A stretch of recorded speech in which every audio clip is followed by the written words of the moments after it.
Headlines ਤੇ ਮੈਂ ਹਾਂ ਤੁਹਾਡੇ ਨਾਲ ਕਲਪਨਾ ਮੌਰਿਆ। किसानों वालों जो खेती कानून रद्द करवाउण नूं लैके संघर्ष किया गया सी, जिस दे विच टोल प्लाजे भी बंद कर दिते गए सी। 65 टोल प्लाजे बंद होने करके 2731 करोड़ का जिहड़ा आम लोगों नूं फायदा मिलिया सी। पर हुण क्योंकि किसानों नूं वड्डी जित मिली है, वड्डी सफलता मिली है, तो पंजाबियों हुण तुसीं हो जाओ तैयार, क्योंकि हुण जिहड़ा है तुहानूं टोल टैक्स भी भरने पैणगे, क्योंकि हुण जिहड़े टोल प्लाजे खुल जाणगे, जिस तो बाद जिहड़ा है तुहाडी जेब ते भी असर पेगा टोल टैक्स। जे तुसीं भी टोल प्लाजे दे राही गुजरोगे, इस साइड तो जाओगे तो तुहानूं भी जिहड़ा टोल टैक्स देना पवेगा। जी हाँ, गल हुण जिहड़ी है इस टाइम मौजूद हाँ लाडोवाल टोल प्लाजा विखे। 1 साल तो वध दा समा हो गया इस टोल प्लाजा नूं भी जिहड़ा किसानां वल्लों, किसान समर्थकां वल्लों बंद कर दिता गया सी। इत्थे पक्का मोर्चा लगा लिया सी ते जिस दे करके आम लोकां दी जेकर गल कीती जावे ते ओह जिहड़ा टोल टैक्स देण तो जिहड़ा बच पाए, उन्हां नूं जिहड़ा वड्डा फायदा मिलिया। जिथे एक पासे गल हो रही सी, जो डेटा सामने आया सी कि 65 टोल प्लाजे बंद होने करके जिहड़ा जेकर असीं ऑल ओवर गल करिए तो 65 टोल प्लाजे बंद होने करके 2731 करोड़ का आम लोगों को फायदा मिलिया सी। 2731 करोड़ का जिहड़ा टोल टैक्स का नुकसान जिहड़ा है वो सरकार नूं होया सी। ते जेकर पंजाब की गल करिए तो पंजाब दे विच जिहड़ा 1269 करोड़ का पंजाबियों नूं फायदा मिलिया सी।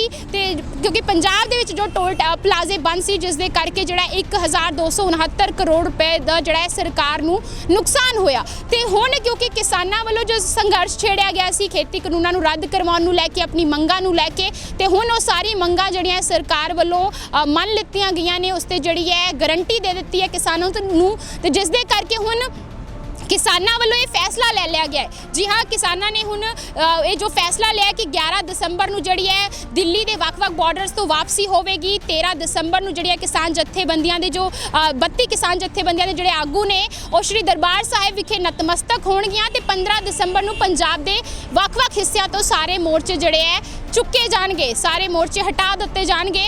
ते जिस दा मतलब साफ है कि 15 दिसंबर सिर्फ 15 दिसंबर तक का समय, 15 दिसंबर तो बाद जिहड़े है सारे टोल प्लाजे जिहड़े है खाली हो जाणगे ते दोबारा तो शुरू हो जाणगे। ते पंजाबियों हुण तुसीं तैयार हो जाओ कि हुण जिहड़ा है क्योंकि तुहानूं भी टोल टैक्स जिहड़ा है पे करना पएगा। ते हुण तां ये आउण वाला समा दसेगा कि की कुछ होएगा टोल टैक्स का हिसाब किताब, कि टोल टैक्स के रेट भी वधणगे, क्योंकि लोकां वल्लों ये भी चर्चा है कि हो सकदा है कि हुण जद टोल प्लाजे खोले जाणगे तो उस तो बाद जिहड़ा है टोल टैक्स जिहड़ा है वधाया भी जा सकदा है। ते जी हाँ, उस चीज़ां नूं लैके किस तरीके नाल जो किसानी संघर्ष जे देखा जाए, किसानां वल्लों किसानी संघर्ष नूं तेज करन दे लई वक्-वक् तरीके वक्-वक् कदम चुके गए सी, जिस दे विचों एक जिहड़ा अहम कदम सी कि उन्हां वल्लों टोल प्लाजे बंद कर दिते गए सी। 65 टोल प्लाजे, जी हाँ, किसानी संघर्ष करके 65 टोल प्लाजे बंद होए, जिस करके जेकर गल होवे 2731 करोड़ का जिहड़ा फायदा आम लोगों नूं होया सी इस 1 साल दे विचकार। ते हुण जिहड़ा है जेकर पंजाब की गल होवे ते 1269 करोड़ का फायदा आम लोगों नूं मिलिया सी। आम लोगों नूं जिहड़ा टैक्स नहीं देना पिया, आम लोगों नूं जिहड़ा वड्डा फायदा होया टोल प्लाजे बंद होने करके। पर क्योंकि हुण किसानों नूं वड्डी जित मिली है, जो किसानी संघर्ष शुरू होया सी उस दे विच उन्हां नूं वड्डी सफलता मिली है, तो हुण ये संघर्ष जिहड़ा है एक तरीके नाल उसका जिहड़ा मुल पै चुकिया है। तो हुण जिहड़े टोल प्लाजे बहुत जल्द जिहड़े खुल जाणगे, क्योंकि जो संयुक्त किसान मोर्चा वालों जो ऐलान किए गए हैं कि 15 दिसंबर नूं पंजाब के वक्-वक् हिस्सियां तो जिहड़े मोर्चे चुके जा सकते हैं। तो उस तो बाद यही उम्मीदां ने कि हुण वो समा बड़ा नज़दीक आ गया है कि यही टोल प्लाजे दोबारा तो जिहड़े खोले जाणगे, दोबारा तो जिहड़ा आम लोगों की जेब ते असर पेगा, दोबारा तो जिहड़ा आम लोगों नूं जिहड़ा टोल टैक्स देना पवेगा। तो बाकी ये तो आने वाला समा दसेगा, जो लोगों के विचकार चर्चा है कि हो सकता है कि टोल टैक्स वधाया जाएगा या की होएगा, ये तो आने वाला समा दसेगा कि की कुछ चीज़ां होणगियां। पर फिलहाल जिहड़ी है वड्डी खबर है कि हुण किसानी संघर्ष दे खत्म होने दे नाल ही किसानी संघर्ष जो वड्डी सफलता हत्थ लगी, उस तो बाद हुण जिहड़े ही टोल प्लाजे जो 1 साल तो वध दा समा हो गया बंद सी, आम लोगों नूं काफ़ी फायदा मिलिया, टोल टैक्स देण तो बच पाए, टोल टैक्स नहीं देना पिया। तो हुण उन्हां नूं